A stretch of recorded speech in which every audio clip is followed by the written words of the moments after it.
अस्सलाम वालेकुम दोस्तों, मैं हूं खालिद मोइन और आप देख रहे हैं अदब व फ़नून नामा। आज अदब व फ़नून नामे में एक बड़ा खुशकुन दिन है और ये दिन है ईद का। माह रमज़ान तमाम हुआ, चांद रात भी हो गई, आज ईद का दिन है। आप ईद के दिन अपने अहबाब से मिलते हैं, अपने अहले ख़ाना से मिलते हैं, ख़ानदान से मिलते हैं और याद करते हैं जो लोग गुज़र गए इस पूरे बरस में, करीब के दिनों में, जो ख़ानदान के लोग होते हैं, जो दोस्त अहबाब होते हैं और जो शेर व अदब के लोग होते हैं, उनका भी एक तरह की जो ये जो ख़ानदान होते हैं, दोस्त अहबाब होते हैं, वो तो होते ही हैं आम लोगों की तरह, लेकिन एक अदबी बिरादरी भी होती है। और इस अदबी बिरादरी में ये देखा जाता है कि कौन लोग इस पूरे साल में गुज़र गए, उनको याद किया जाता है, उनके लिए दुआए मग़फ़रत की जाती है। जैसे अमजद इस्लाम अमजद साहब गुज़र गए, ज़िया मोहिद्दीन साहब कुछ दिनों पहले साथ साथ गुज़रे दोनों, तो उनके लिए दुआए मग़फ़रत है।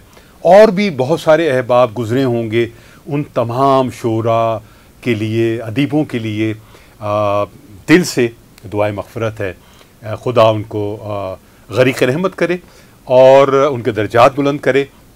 इसके साथ साथ कुछ ऐसे शोरा, अदीब और अहबाब होते हैं अदबी बिरादरी के, तनक़ीद निगार भी होंगे, उसमें तबसरा निगार भी होंगे, और जो अदब के तमाम शोबों से मुंसलिक लोग हैं, मुंतज़मीन को भी शामिल कर लें, जो साहिब फ़राश रहे हैं, बहुत अरसे से साहिब फ़राश हैं या कुछ करीब के दिनों में हुए हैं, उन सब के लिए भी दुआ है कि अल्लाह ताला उन्हें सेहत कामिला और आजिला से नवाजे। सलीम कौसर साहब हमारे बड़े महबूब शायर, बहुत अरसे से साहिब फ़राश हैं और एक बहुत मूज़ी मरज़ से नबर्द आज़मा हैं, लेकिन उनकी हिम्मतें जवान हैं और वो लड़ रहे हैं।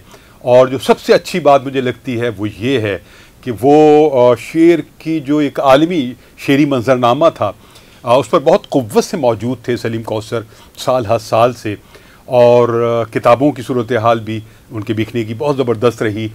तो भी कई बरस से वो इस आलमी उर्दू मंजरनामे से, मुशायरों से, अदबी तकरीबात से अपने शहर में और पूरी दुनिया में आने जाने वाली सूरत हाल नहीं रखते, मगर वो इन हैं, पूरी तरह लोगों से राब्ते में रहते हैं, व्हाट्सएप के ज़रिए, टेलीफोन के ज़रिए लोग उन्हें कॉल्स करते हैं, वो कॉल्स पर बात करते हैं, जवाब देते हैं, बड़ी मोहब्बतों के साथ वो सारी रफ़ाक़तों को चला रहे हैं और शेर कह रहे हैं। जो सबसे अच्छी बात है कि ख्वाब आते हुए सुनाई दे, जिनका आखिरी मजमे कलाम है, उससे मैंने गुफ्तगू भी की थी।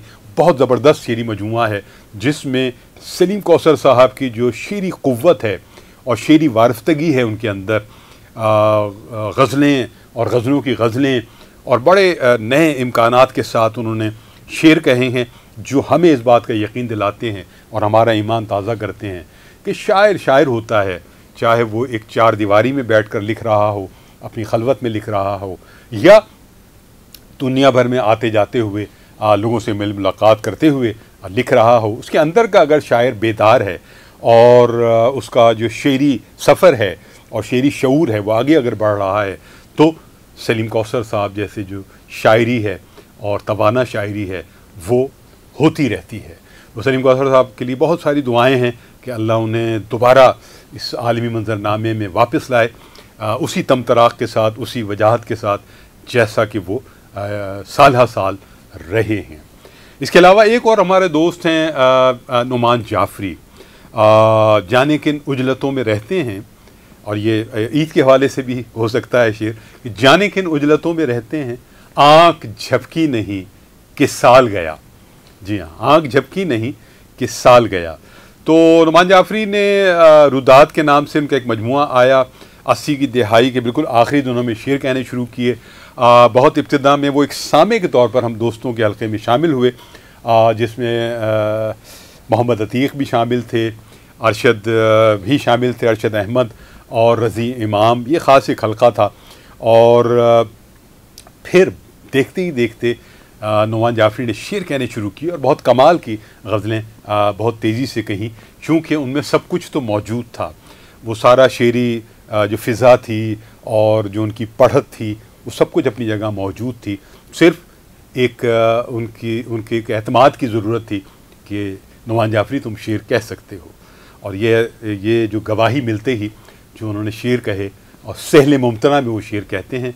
और ये एक मिक्सचर कहा जा सकता है जॉन एलिया और अनवर शऊर साहब और जो असातिज़ा हैं, जो सहले मुमतना के असातिज़ा में शामिल हैं, गालिब भी हैं उसमें, ज़ाहिर है मीर भी हैं उसमें, और यगाना भी हैं, और बहुत सारे शोरा। तो नुमान जाफ़री ने सहले मुमतना में छोटी बहरों में बहुत असर अंगेज़ शायरी की है। बीमार हैं बहुत अरसे से, और बहुत हिम्मत है उनकी अंदर कि वो एक बीमारी से मुस्तकिल नबर्द आज़मा हैं। अगर आपको मीडिया पर्सन रहे बहुत अरसे तक, नुमान जाफ़री समा में बहुत अरसे काम किया, जियो में काम किया, और जियो में अगर आपको याद हो शायर ऑनलाइन जो साहिर लोधी करते थे, उसके पीछे एक टीम थी, और कंटेंट में हमारे नुमान जाफ़री थे, और वो कई साल तक उसके साथ वाबस्ता रहे। और वो प्रोग्राम जब बंद हो गया उसके बाद भी नुमान जाफ़री वहाँ जॉब करते रहे, फिर समा आ गए, वहाँ भी साल जॉब की। अब कुछ अरसे से घर पर ही हैं और कुछ काम कर रहे हैं। तो दुआ है कि वो अल्लाह उनको मुकम्मल सेहतयाबी दे, और फिर वो दोबारा उसी तवानाई के साथ हमारे दरमियान मौजूद हों। मेरे तो बहुत ज़ाती दोस्तों में से हैं, और बहुत बेतकल्लुफ़ दोस्तों में से हैं। इसी तरह एक और दोस्त हैं, उनका एक शेर है कि हैं अहले मोहब्बत भी माना कि बहुत कम हैं, अहले मोहब्बत भी माना कि बहुत कम हैं, जैसे कि कभी तुम थे, जैसे कि कभी तुम थे, जैसे कि अभी हम हैं। तो ये कैसा कमाल का मतला है अहले मोहब्बत भी माना कि बहुत कम हैं, जैसे कि कभी तुम थे, जैसे कि अभी हम हैं। खुर्शीद आलम भी बड़े कमाल के शायर हैं, हमारे 80 की दिहाई की ही शायर हैं। और जावेद सबा मुज़ाकम कहते रहे कि ये लंबी गर्दन का शायर है क्योंकि उनकी गर्दन ज़रा सा निकलती हुई है। और हम सब दोस्तों को हमेशा लगता था कि ये बड़ा उम्र चोर शायर है, और इसकी उम्र जो है वो कभी भी ज़ाहिर नहीं होती। उसी तरह का छरीरा बदन, और उसी तरह की फुर्तियाँ, और उसी तरह की सूरत हाल। शायर बहुत हसास है ये, और बहुत पढ़ने वाला, और अच्छी हमारे 80 की दिहाई के टॉप के लोगों के दरमियान अपनी जगह बनाने वाला खुर्शीद आलम, वो भी कुछ अरसे से साहिब फ़राश है। दिल का मामला है, और दिल का मामला भी बड़ा हसास नौइयत का है कि डॉक्टर्स कहते हैं कि अभी तुम्हें बाईपास की ज़रूरत नहीं है, या स्टंट अभी तुम्हें नहीं डलेंगी, और दवाओं के सहारे चल रहा है, वैसे फिट फाट है, सब कुछ अच्छा है। लेकिन बहरहाल एक दुआ है कि खुर्शीद आलम भी मुकम्मल सेहतयाबी के साथ दोबारा शेरी मंजरनामे में शामिल हो। और इसके अलावा भी जितने दोस्त अहबाब जो कहीं मेरे इल्म में नहीं हैं, काशिफ भी एक हमारे दोस्त हैं, काशिफ हाशमी, उनका भी एक ऑपरेशन हुआ है। दुआ है कि वो भी मुकम्मल सेहतयाबी की तरफ आएँ। और जितने भी लोग हैं, नाम अगर मैंने कुछ लिए हैं तो उसका मकसद सिर्फ ये है कि ईद के दिन हम अपने तमाम दोस्तों को याद करें, उनके लिए दुआ करें, उनका हाल अहवाल पूछें, उन्हें फ़ोन करें, उनसे मुलाकात करें तो क्या ही अच्छा है। और ये रिवायत है ईद की कि हम जो गुज़र जाते हैं, अपने ख़ानदान के लोग, अपने अदबी बिरादरी के लोग, उनको भी याद करते हैं, और जो बीमार हैं उनको भी याद करते हैं, और उनसे मिलने की कोशिश करते हैं। यही ईद की खूबसूरतियाँ हैं। ईद के 3 दिन हैं, इसकी प्लानिंग करें और ज़रूर मिलें लोगों से, दुआएं लें, दुआएं दें, और खुशगवार दिन गुजारें। ईद एक खुशगवारियत का दिन है, और इस्लामी त्यौहार वैसे ही बहुत कम हैं, जितने हैं उन्हें बहुत एहतमाम से मनाएं, और अच्छी तरह मनाएं, खाएं पिएं, मिलें बिलाएं, और ख़ूबसूरतियों में ज़िंदगी के इजाफ़ा करें। बस यहाँ खालिद मोइन को इजाज़त दीजिए। अपना और आज ईद के दिन अपने अहबाब का बहुत ख्याल रखें। अदब व फ़नून अम्मा ज़िंदाबाद, पाकिस्तान पाइंदाबाद।